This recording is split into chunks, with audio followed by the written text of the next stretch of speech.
Okay, so I'm going to do a little recording of my takeaways from the last live session. I wasn't able to attend live, so I'm going to give an overview.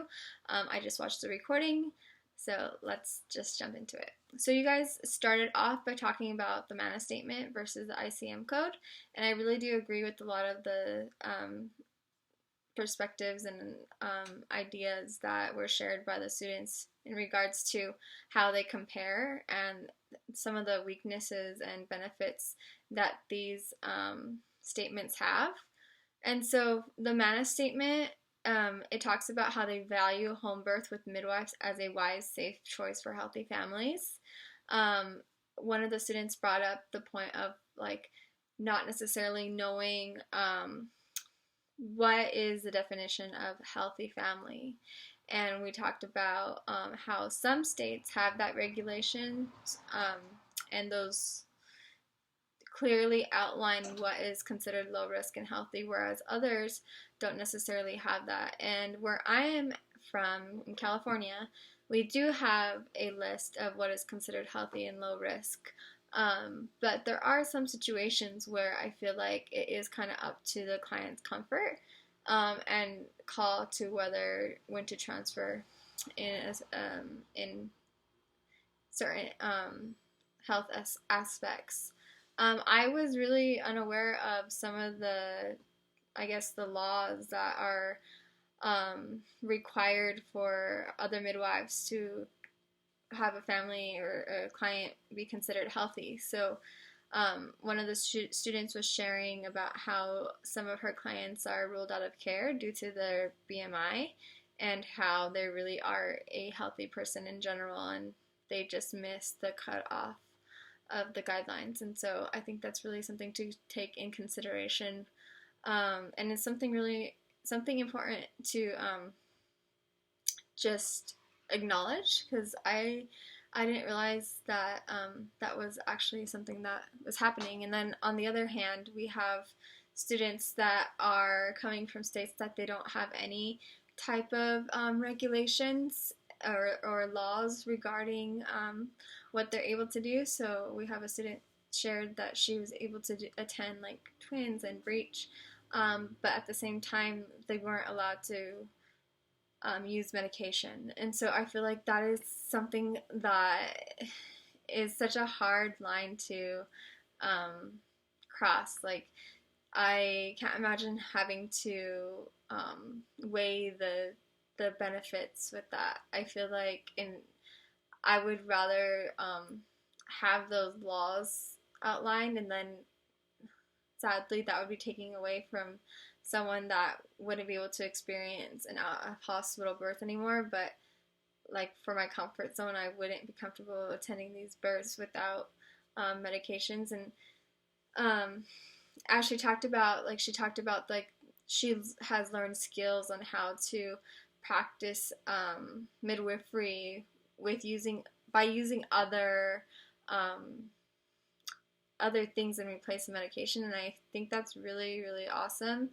I wish that I could learn from that, and then maybe I wouldn't be as fearful as not having like the medications. And as we talked about later on in the conference, that there are traditional midwives that have practiced like this and are very valuable and have lots of experience, but also we know that they're not documented well.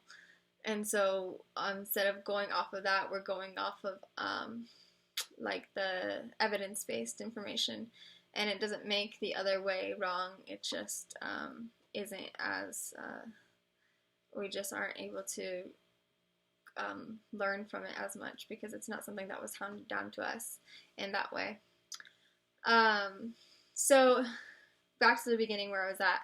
The ICM code and the MANA values are very different. The MANA, different and similar in different ways, but the MANA talks about how there's more people involved in collaboration, and one of the students made a good point. Like it was kind of the way it's worded. It's like very safe, and then also like kind of undermines like the ability of a midwife, because it talks a lot about collaboration between a healthcare practitioner in efforts to promote a healthy outcome, which is great when is needed, but I think like it's just kind of the way it's worded is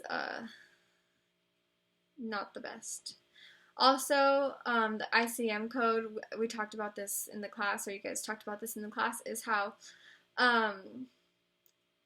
it's really focused on the woman's responsibility or the client's choice, and their choices are going to be in control, or like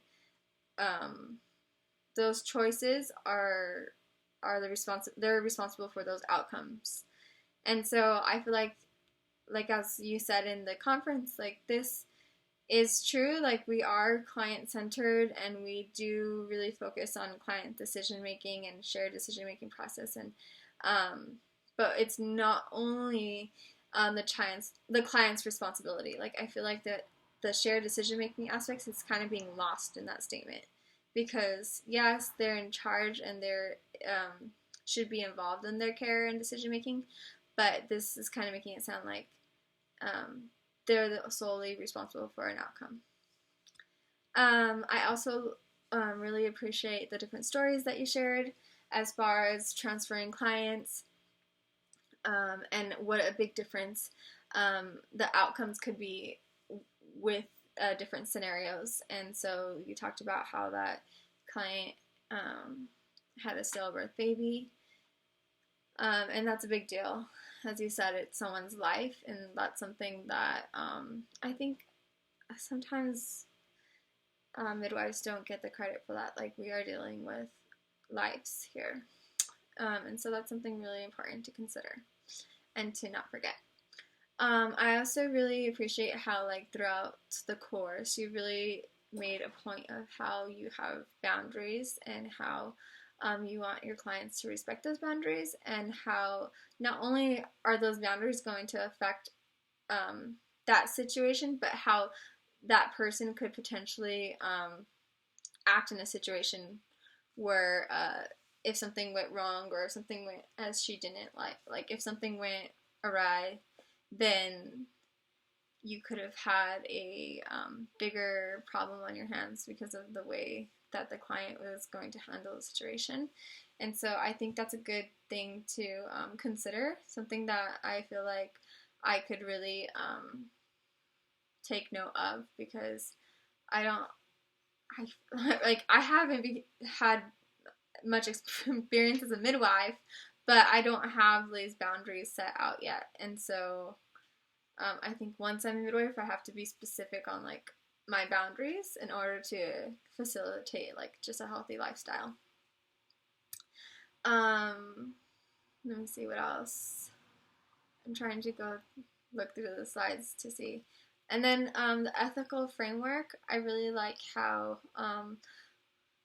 it's all like in the different steps, and how you talked about how it's not like we have to do like each step one by one. Like, we're not going to be like, okay, now we're going to review the situation, and then we're going to do this, and then we're going to do that.